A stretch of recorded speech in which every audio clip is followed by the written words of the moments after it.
Bom, eu vou explicar um pouco sobre a GPU. A GPU ela é uma parte importante dentro de uma placa de vídeo. É um microprocessador que ele é responsável pelo gerenciamento dos gráficos e imagens do computador. Geralmente ela é encontrada no centro da placa de vídeo, rodeada pelos outros componentes que compõem a placa de vídeo. Uma GPU ela tem um poder de processamento maior que o dos processadores normais que são utilizados em computador, mas esse desempenho ele é utilizado apenas para o gerenciamento de vídeos e imagens. E uma ventoinha para manter esse chip na temperatura ideal. Algumas informações sobre a GPU. Na maioria dos casos, esses processadores, ao trabalharem, eles geram muito calor. Então, a maioria dos fabricantes coloca junto à placa de vídeo um conjunto de dissipador e uma ventoinha para manter esse chip na temperatura ideal. As GPUs elas também se encontram presentes tanto no mercado mobile quanto nos consoles de videogame. Na maioria dos smartphones, o mercado é dominado pela AMD, já que a Nvidia e a Intel desistiram desse mercado por conta de enormes prejuízos na produção de GPU para smartphones. Enquanto na questão dos consoles de videogame também a maioria dos processadores de GPU são AMD, com exceção dos da Nintendo, em especial o Nintendo Switch, que foi utilizado um GPU modificado propriamente para se encaixar no console, já que ele tem um modelo diferente. As GPUs elas também podem ser encontradas em versões mais simples. Essas elas geralmente estão acopladas na placa-mãe para que o usuário ele possa conectar o PC a um monitor sem precisar de uma placa de vídeo potente. A placa de vídeo ela pode ser alimentada de duas formas, tanto conectada a um slot de PCI na placa-mãe, quanto conectada a uma fonte diretamente. Quando conectada na placa-mãe, o máximo de energia que ela vai conseguir gerir vai ser 75 watts. Por isso, algumas placas de vídeo mais potentes, elas precisam ser conectadas diretamente na fonte por causa de questões de aquecimento. Elas não conseguem energia suficiente conectadas à placa-mãe e com isso elas começam a aquecer bastante enquanto trabalham, o que pode ser prejudicial para um computador. Agora eu vou falar dos conectores de vídeo, que são os grandes responsáveis por transmitir a imagem feita pela GPU para o monitor. Entre eles nós temos o VGA, o SVGA, que seria o Super VGA, e o DVI. O DVI era mais utilizado antigamente, mas ainda é utilizado nos dias atuais. O VGA é o principal de todos, sendo mais compatível com as GPUs. Agora nós temos dois tipos de placas de vídeo, as integradas e as dedicadas, que são as offboards e as onboards. As onboards são de custo bem mais baixo comparadas com as offboards, mas ainda assim atendem às tarefas do dia a dia e conseguem rodar jogos mais nativos. Suas vantagens são os baixos custos e um gasto menor de energia e de produção de calor. Mas, como desvantagem, podemos citar o desempenho do PC, que decai com o uso de vários programas ao mesmo tempo. As placas dedicadas são conectadas à placa-mãe, mas são compradas separadamente dela. As offboards são mais para os usuários que desejam um maior desempenho e que podem gastar mais em sua máquina. As placas dedicadas são conectadas à placa-mãe, mas não são compradas separadamente dela.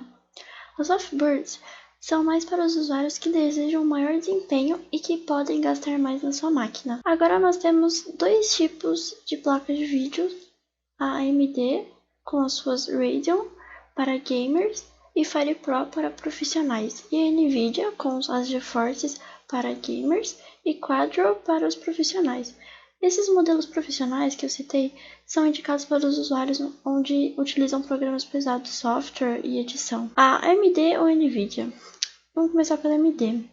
A AMD gasta mais energia e produz mais calor, tanto é que é necessário um cooler um pouco melhor para aguentar e refrigerar a placa.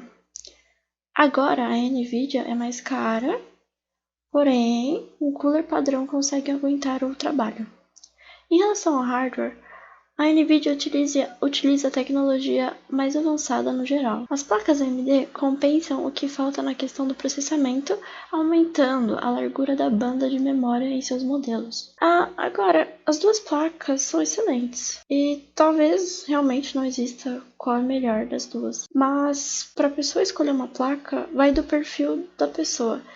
Quanto que ele pode gastar e o que mais ele preza no seu PC. Seria basicamente a escolha de ou comprar para uma qualidade muito alta de imagem com uma grande taxa de FPS, ou se o usuário quer algo com um preço mais em conta, mas que também entregue grande taxa de quadros. Mas aí surge um problema de que quando o preço das placas começa a subir mais, como se pegasse uma placa do mesmo preço das duas, com certeza a NVIDIA costuma entregar uma GPU com mais desempenho e mais tecnologia do que a AMD. Resumindo, se você quer ter boa taxa de quadros sem prezar tanto a qualidade de imagem e não pode gastar tanto, a AMD é a sua escolha perfeita. E caso você deseja mais qualidade de imagem sem perca de FPS e você puder gastar mais, a NVIDIA é a sua melhor escolha. Agora, um ponto extra para as duas placas de vídeo são a disponibilização de drivers e programas próprios que as mesmas disponibilizam.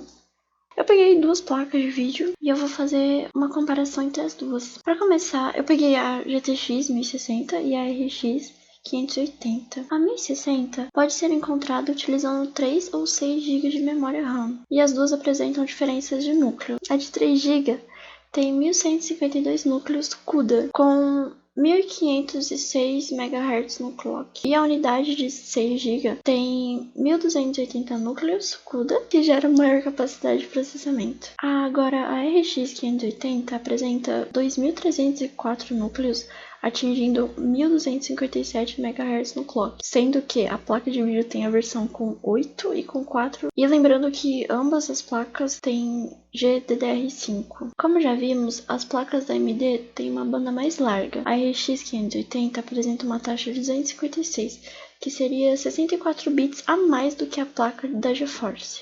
Agora, a troca de dados da RX é mais rápida, e isso afeta na qualidade dos jogos em resoluções mais altas. E comparando o desempenho geral das duas, a AMD fica na frente da GeForce, pois se beneficia da memória por ela ser mais rápida, levando uma performance superior. A taxa de watts apresentadas aqui é referente à energia que as placas liberam em forma de calor. Então, em relação ao aquecimento da placa, a GeForce apresenta maior vantagem. Em relação aos monitores, a pessoa que optará pela 1060 terá uma compatibilidade maior com os monitores G-Sync. Porém, essa configuração é apresentada em monitores bem mais caros do que o normal. Já a AMD tem compatibilidade com os FreeSync, que é mais comum em monitores gamers, são os mais em contas. E o preço é mais vantajoso para a AMD, que podem ser encontrados as placas em torno de R$ 1.129 para 8 GB de RAM e R$ 570 para 4 GB de RAM. E as 1060 são encontradas por 1.500 com 6 de RAM e 905 com 3 de RAM. Agora, qual delas escolher? A Titan,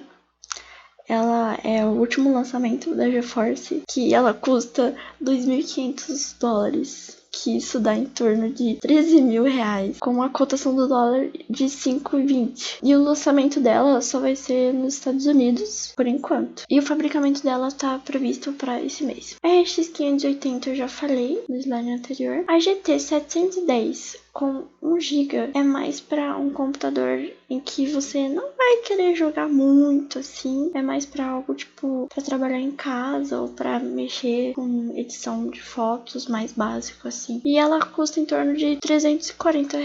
A 1060 também, já falei. E aqui tenho essa placa de vídeo integrada, que é uma placa mãe da Asus, e a placa de vídeo dela é uma NVIDIA GTX 460.